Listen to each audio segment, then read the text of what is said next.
It had been more than 40 years since Bill Gates last walked down that quiet street in Seattle, the street where everything began. The world knew him as the tech visionary, the billionaire philanthropist, the man who helped shape the digital age. But few people knew that behind all the fame and achievements, there was a small, simple house that held the beginnings of everything he ever became. It was the place where he learned curiosity, where his dreams first sparked, and where he once believed the world was endless. For decades, that house had remained only in his memory, frozen in time. But on a cloudy autumn morning, for reasons he couldn't fully explain, Bill decided to go back. Not as the world's richest man, but as a son, returning home. He didn't tell anyone where he was going. No assistants, no media, no security. Just a quiet drive with an old friend who had known him long before success had a name.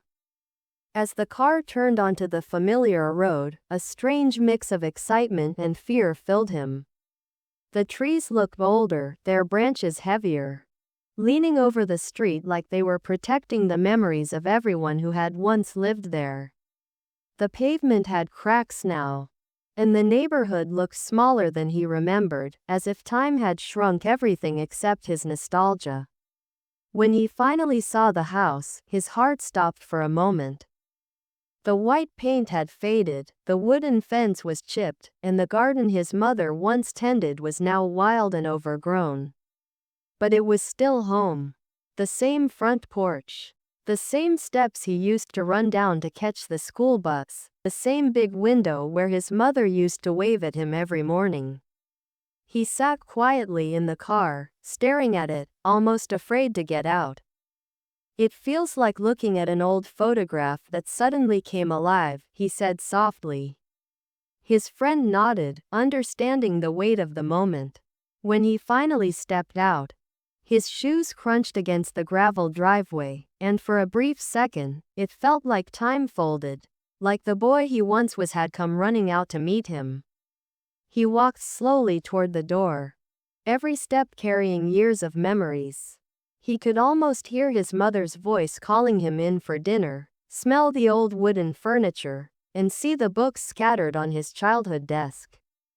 There had been laughter here, arguments, dreams, and mistakes. All of it still lingered somehow. A new family lived there now, but when they saw him standing outside, they were stunned. The man looked familiar, that gentle smile, those glasses, but it took them a moment to realize who he really was. The owner, a middle-aged woman, came out and said hesitantly, You're Bill Gates, aren't you?" He smiled kindly. "I used to live here," he said simply. She was speechless. "Would it be all right," he continued, "if I came inside for a few minutes?" She nodded immediately. As he stepped through the doorway, a flood of emotions hit him. The layout was the same, though the furniture was new. His old room was now a study, but when he walked in, he could still see the outlines of the past, the desk where he used to read science magazines, the corner where his first computer once sat, and the small window from which he used to watch the rain. He ran his hand along the windowsill and whispered, "This is where I started imagining everything." The woman smiled. "We always wondered who built that little shelf in the closet," she said. Bill chuckled. "That was me, my first invention." As he walked through the living room, he could almost see his father sitting in his armchair reading the newspaper, his mother at the dining table, writing notes for one of her charity projects. He remembered how she used to encourage him to think beyond himself, to see the world not just for what it was, but for what it could become. "Use your mind, but don't forget your heart," she had told him once, a lesson that guided him through life. For a moment, he closed his eyes and whispered, "Thank you, Mom." He sat down on the old wooden floor, cross-legged, like he used to when he was a boy. The family watched in silence, sensing this was more than just a visit, it was a reconnection to something sacred. After a long pause, he said softly, "You know, when I was a kid, I thought success was about building things that everyone would use. But now, standing here, I realize success is about remembering who you were before the world told you who to be." He asked the family if he could step into the backyard. It was smaller than he remembered. But the old oak tree still stood tall, its branches reaching proudly toward the sky. He smiled. That tree had been his first classroom. He used to sit beneath it for hours, reading about science, the universe, and human potential. It was there he dreamed of changing the world, though at the time, changing the world just meant fixing the neighborhood's broken lawnmower or designing a game on his early computer. He knelt beside the tree and placed his hand on the trunk, feeling the rough bark under his fingers. "You've grown," he whispered, as if talking to an old friend. He felt a tear slip down his cheek, not from sadness, but from gratitude. Because no matter how far he had gone, this was the soil that grew him. This was where it all began, his curiosity, his imagination, his sense of purpose.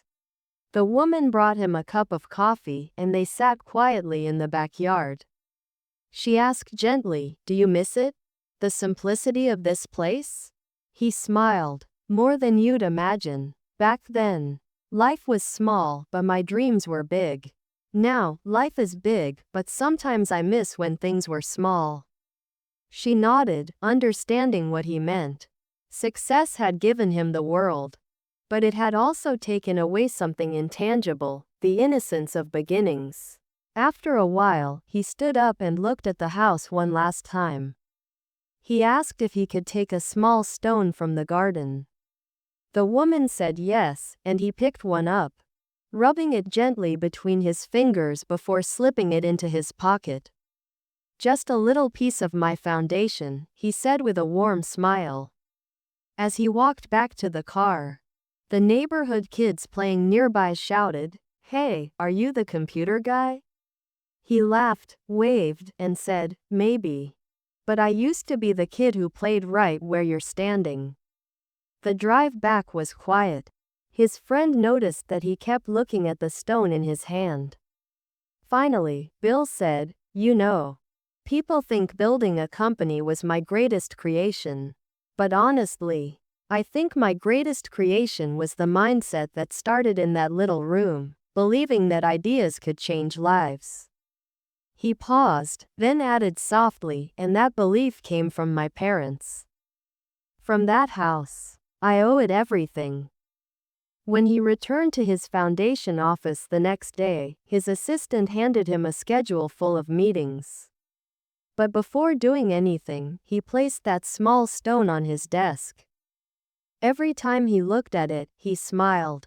It wasn't a trophy, a medal, or an award, it was a reminder. A reminder of roots, humility, and the power of remembering where you started. In an interview a few weeks later, a journalist asked him, "Mr. Gates, after achieving so much, what do you think matters most in life?" He smiled gently, thinking of that small white house. The smell of old wood, his mother's laughter echoing through the halls. "You can have everything," he said, "but it means nothing if you forget where you began. True wealth isn't in what you've built, it's in what built you." That story never made headlines. There were no photos, no statements, no news reports. But to the people in that little house, it was unforgettable. A moment when the world's richest man returned, not as a billionaire or a philanthropist, but as a son, finding his way back to the place that made him who he was. And for Bill Gates, that quiet visit reminded him of something he had always known deep inside. Success may take you far, but the soul always finds its way home.